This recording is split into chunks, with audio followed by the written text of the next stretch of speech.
বাপের জুতোর বাড়ি। এই দেখ তোদের জন্য কি নিয়েছি। ওয়াও মা ফুচকা দেখে তো জিভে জল দিল। দাও দাও দাও। বাবা ফুচকা আমার ফেভারিট।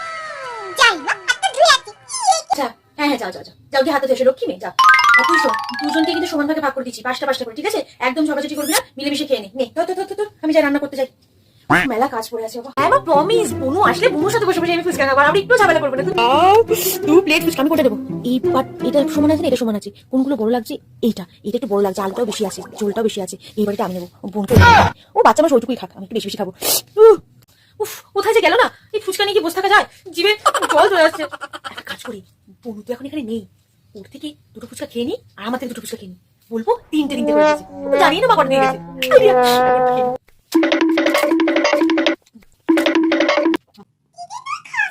মনে এসে গেছিস? আয় আয়, তোর জন্য অপেক্ষা করে বসেছিলাম, তোকে না নিয়ে আমি খেতে পারি?